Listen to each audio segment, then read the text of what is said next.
Bom, como um dos postos de um dos meus dois trabalhos é um terreno abandonado, eu tenho muito tempo para ler. Deu para ler esse livro aqui do Sérgio Moro, Contra o Sistema da Corrupção, em um dia. Considerando também que eu já tinha lido 50 páginas de um livro de 300, ainda assim deu para ler rápido. Olha, o Sérgio Moro ele confirma uma tese nesse livro aqui que todo mundo desconfiava desde o começo, que o Bolsonaro é burro.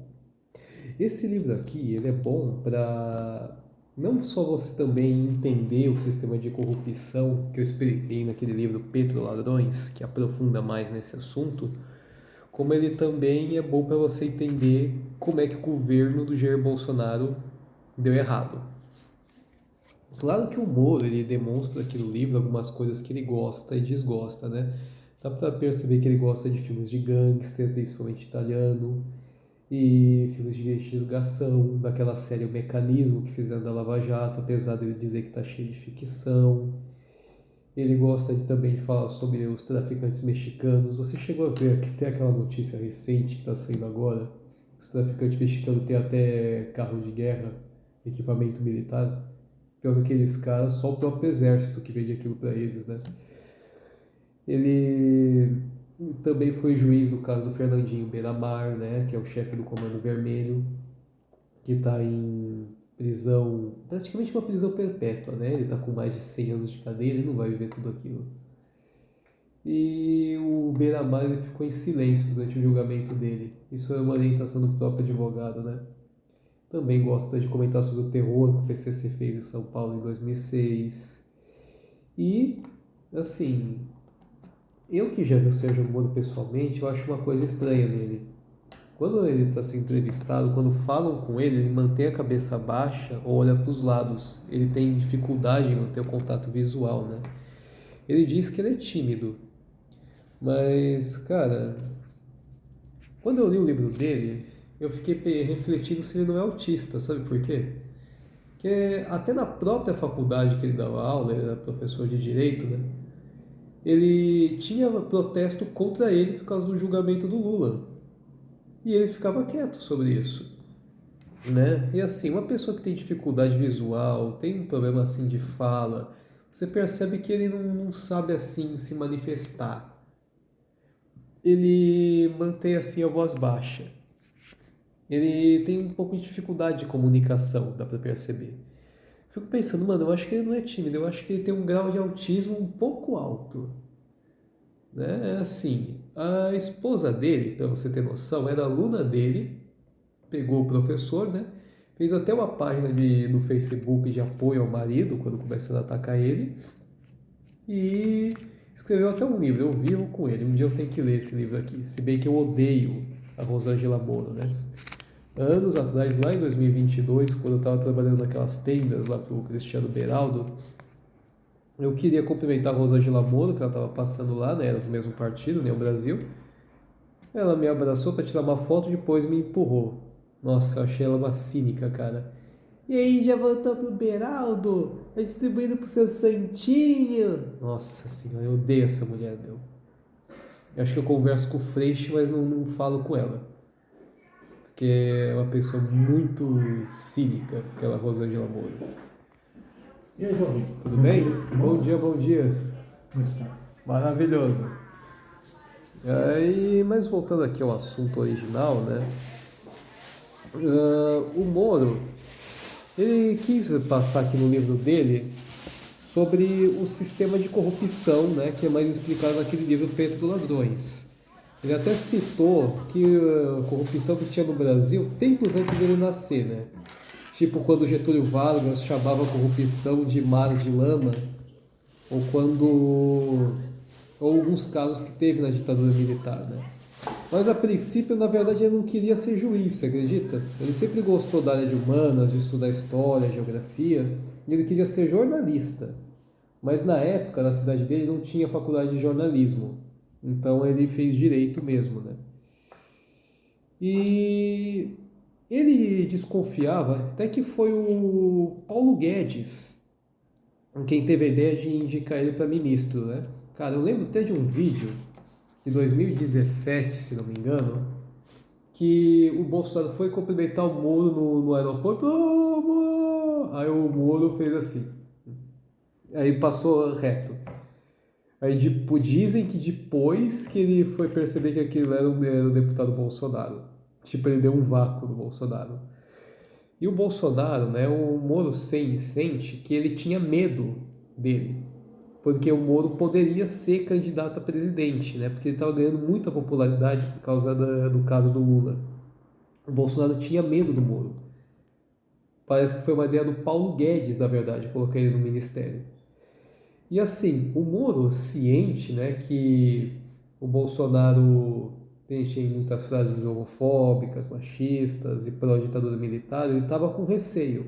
Mas ele quis aceitar a proposta, acreditando que ia conseguir fazer justiça no Brasil e acabar com corrupção. Ele foi o primeiro que se arrependeu de ter se juntado com o Bolsonaro. Porque o Bolsonaro, além de burro, é insuportável, né? Olha, pra você ter uma noção, o Bolsonaro, além de negacionista, quem lembra lá quando ele foi chamar a Covid de gripezinha? O Mandetta, né, o primeiro-ministro da Saúde, estava alertando o Bolsonaro que precisava fechar o mercado todo, né, para ter contenção, né? Aí o Bolsonaro, Mandetta, mas isso aí vai morrer quem tem que morrer. Vai durar pouco tempo isso aí. Nossa, o Bolsonaro ele é burro pra cacete, meu. E assim, quando ele faz uma pergunta para você, o Bolsonaro, ele na verdade não quer saber a sua opinião. Ele quer que você já concorde com a que ele tem. Por isso, ele não queria a opinião de nenhum especialista, ele queria achar alguém que concordasse com ele. É um narcisista pra caralho, meu. E assim, quando o Moro começava a questionar ele, em vez dele simplesmente demitir, o Bolsonaro atacava e começava a fazer ataques, né, assédio moral contra os assessores do Moro. Meu, como é que você pode conviver com um cara desse? O que mais falhou, deu mais falha no governo do Bolsonaro foi o próprio Bolsonaro. O cara só fala merda. Mas, enfim. Olha, uma das primeiras crises diplomáticas entre o Moro e o Bolsonaro foi sobre o Flávio Bolsonaro, filho dele. O Flávio, ele foi lutar contra a proposta da CPI da Lava Toga. O que era a CPI da Lava Toga? Era uma investigação para indicar, né, para apontar desvios e abusos de poder do STF, tipo Alexandre de Moraes, que está praticamente vai ser ministro até 2084, ele nem vai estar vivo até lá, né, para apontar abuso de poder, o poder excessivo que o STF poderia estar tendo, né? E por que o Flávio Bolsonaro foi contra? Sendo que era uma proposta do pai dele acabar com a corrupção e acabar com o abuso de poder do STF. Segundo ele, aparentemente isso ia atrapalhar a reforma da Previdência que o Bolsonaro queria fazer. Na verdade, o Bolsonaro não queria a reforma da Previdência. O Paulo Guedes conseguiu convencer ele a isso, não sei como. Né? E até o Rodrigo Maia ficava procrastinando com o PEC anticorrupção e a Lava Toga, porque ele também, o Maia, é um cara assim, tem os contatos do Lula, tem a inteligência da Dilma e tem ideias de Michel Temer.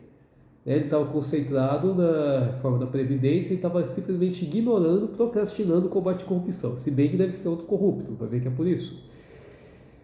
Enfim, no caso do Flávio Bolsonaro, não teve CPI contra o STF para investigar os abusos de poder. E um outro caso foi o juiz de garantias. Como é que funciona isso? Antigamente, o juiz ele era responsável pela investigação, quebra de sigilo, busca e apreensão e a pena. Agora é dividido. Em dois juízes. O primeiro juiz só faz a investigação.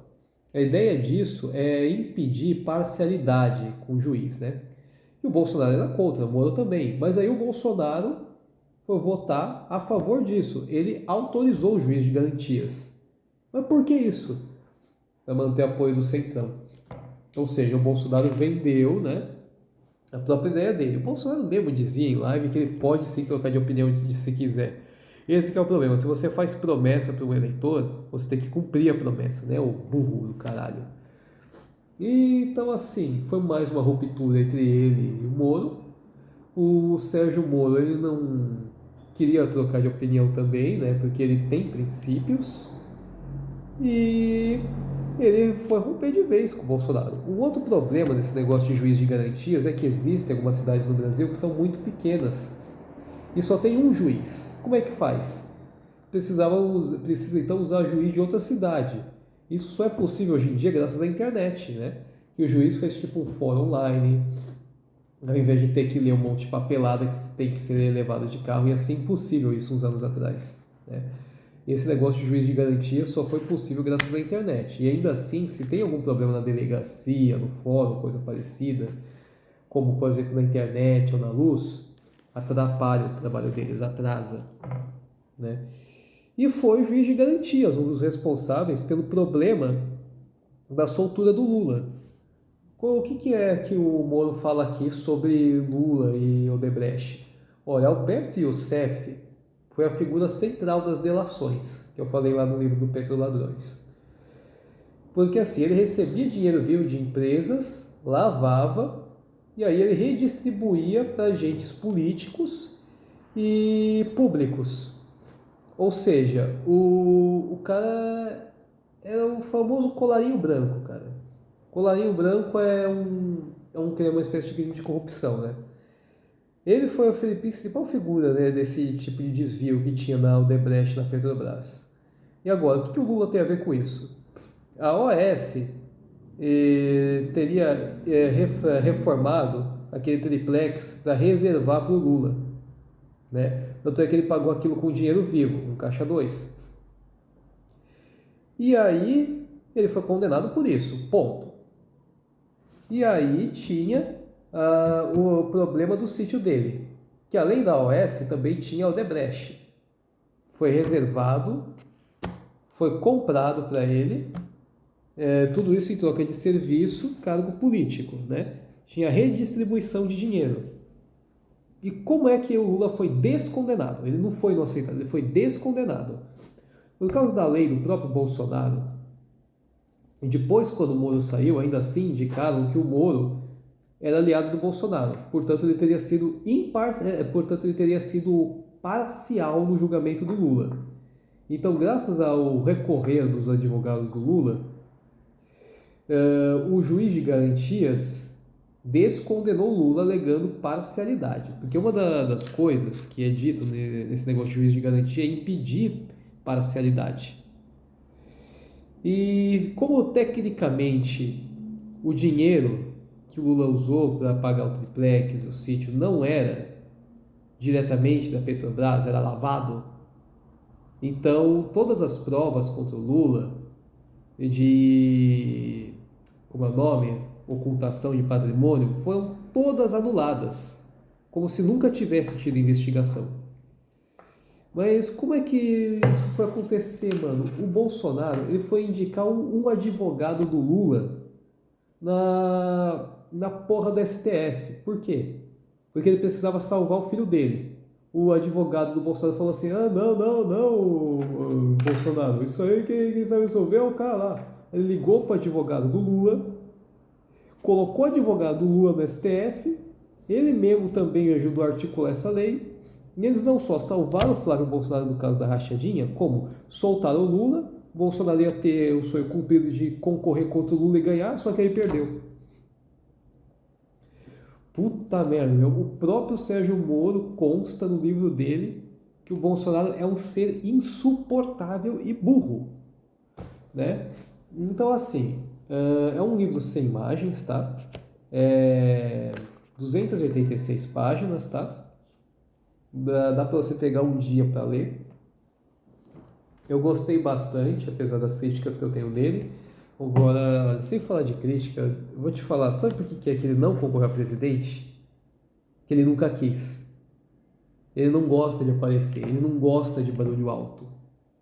Ele não gosta de holofotes em cima dele, Moro. Ele gosta de ser discreto.